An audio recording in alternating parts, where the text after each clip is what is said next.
Bonjour à tous, on se retrouve une nouvelle fois sur Guild Wars 2 et plus précisément pour parler de l'extension End of Dragons. Une première vidéo déjà disponible sur la chaîne traitait des astuces, des préparations en vue de la sortie en 2021 de cette extension, mais plutôt d'un point de vue d'un novice qui viendrait d'acheter le jeu sur Steam ou qui viendrait d'acheter Path of Fire assez récemment et qui se retrouve avec cet amont de données à traiter et d'informations à digérer tout simplement. Là aujourd'hui on va parler un petit peu plus aux joueurs vétérans qui connaissent déjà bien la licence et qui ont quelques années au compteur pour voir un petit peu comment optimiser ce temps avant la sortie.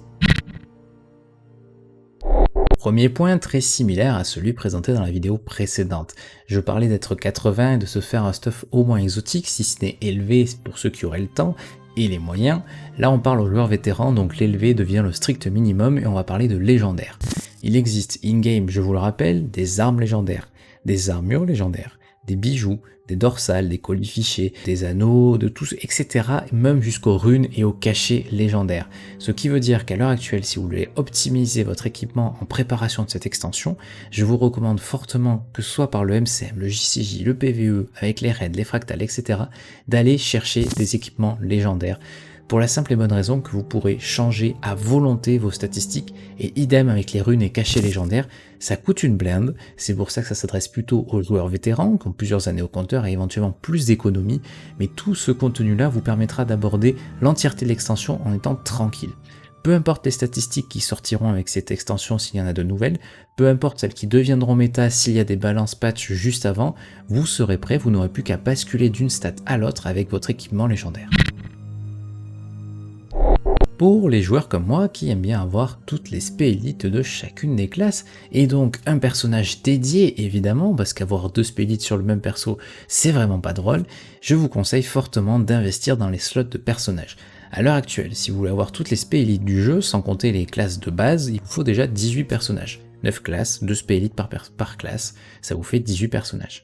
Si l'extension qui arrive travaille de la même manière, on reste évidemment dans l'hypothèse, nous aurons alors 9 nouvelles spécialisations élites, ce qui demandera 9 slots de personnages éventuellement, ou 9 slots d'archétypes, selon comment vous préférez jouer, un seul personnage avec toutes les spé et du coup plusieurs archétypes, ou plusieurs builds en tout cas, build template, ou alors plusieurs personnages pour avoir chacun sa spé élite vraiment dédiée. Auquel cas donc je vous invite à vous prémunir, à acheter des slots pendant les promotions, que ce soit l'anniversaire, pendant les fêtes de Noël, au mois de mars, c'est souvent des promotions également. N'hésitez pas à investir dans les slots de personnages, les slots de build, les slots d'équipement, d'archétypes, etc. Comme ça, à l'extension, vous aurez déjà eu le temps de préparer les anciennes spé des 2 premières extensions et avoir de quoi équiper les nouvelles spé sur vos personnages, évidemment après les avoir rushés comme toujours. Toujours dans la spéculation pour ce troisième point, nous allons traiter des métiers dans Guild Wars 2. À l'heure actuelle, seuls 2 n'ont pas encore atteint le niveau 500. Le scribe, apparu avec la première extension qui permet de décorer les halls de guild, et le bijoutier. La partie maître queue a été, entre guillemets, récemment mise à jour avec le niveau 500 implanté. Je me dis qu'il ne serait pas déraisonnable d'espérer quelque chose au niveau du bijoutier. Le scribe, j'y crois un petit peu moins, pourquoi pas, mais le bijoutier éventuellement avec des crafts de certains composants légendaires ou des petites variantes en tout cas, ça m'étonnerait pas plus que ça. Donc là le conseil ça va être de monter vos métiers, ça on l'a déjà vu dans la première vidéo, mais éventuellement essayez donc d'avoir déjà un bijoutier au moins 400 pour qu'il soit prêt éventuellement à ce rush jusqu'au 500, et pourquoi pas garder certains matériaux HL de côté pour préparer l'évolution donc de 400 à 500. En tout cas, je pense que ça ne serait pas étonnant de voir un contenu similaire arriver avec l'extension. Quatrième point qui va parler pognon, monnaie, pièces d'or, le point le plus intéressant je suppose. Comme je viens de vous le dire, les métiers risquent d'évoluer, de nouvelles recettes, ce genre de choses, ça peut arriver, on a déjà abordé un petit peu ça dans la première vidéo également. L'idée étant que certains composants vont sûrement prendre de la valeur. Éventuellement des composants qui jusqu'à maintenant ne valaient rien, ou certains composants qui coûtent déjà une blinde, genre les pièces mystiques, qui par exemple n'ont de cesse d'augmenter, qui pourraient valoir encore plus cher si de nouvelles recettes intéressantes apparaissent et demandent ce genre de compos.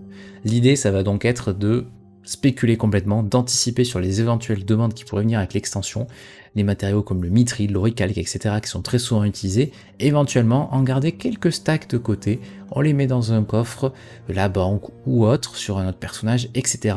On met tout ça de côté, on suit les prix pré-extension et post-extension. C'est le genre d'item qui peut vite basculer d'une tranche de prix à une autre, même si pour le mithril il y a tellement de quantité que ça serait faible je pense, mais certains compos qui à l'heure actuelle sont plutôt délaissés parce que des faibles prix, donc les joueurs vont pas les garder de côté, pourraient éventuellement devenir plus que nécessaire dans certaines recettes et donc prendre une grosse valeur en termes de marché, en termes de prix de vente, et c'est là que ça devient intéressant d'avoir stocké tous ces objets avant les extensions. Au pire des cas, c'est des objets qui à l'heure actuelle ne vous coûtent pas grand chose et qui du coup vous pourrez toujours les revendre pour pas grand chose après, c'est pas gênant. Vous les aurez stockés quelques temps, ils auront éventuellement perdu un petit peu de valeur, mais c'est une fois de plus des objets qui pour l'heure ne coûtent pas un bras, sinon n'allez pas vous ruiner pour ça, c'est toujours un peu le risque. Et si vous prenez le pari de mettre des objets déjà un peu rares de côté, c'est à vos risques, comme je vous le dis, parce que éventuellement, évidemment, le prix peut chuter avec l'extension, parce qu'il peut y avoir une nouvelle source de farm de cet item, et le prix va se casser la gueule, et vos ressources n'auront plus aucune valeur. Donc, ça peut être un jeu, un pari, vous mettez de côté, et vous espérez que ça flambe à la sortie de l'extension. Le cinquième et dernier point de cette vidéo va revenir sur un des points qu'on avait abordé dans la première vidéo. Je parlais de stockage, je conseillais des extensions de sacs, de banques, etc. C'est un facteur qui est à prendre en compte évidemment pour stocker sur votre personnage, dans votre banque. C'est toujours important d'avoir des slots en plus et d'être au maximum de ses capacités. Mais il y a également, et c'est là que je le garde plutôt pour les anciens, les vétérans, un autre moyen de stocker, ce sont les coffres de banque de guildes.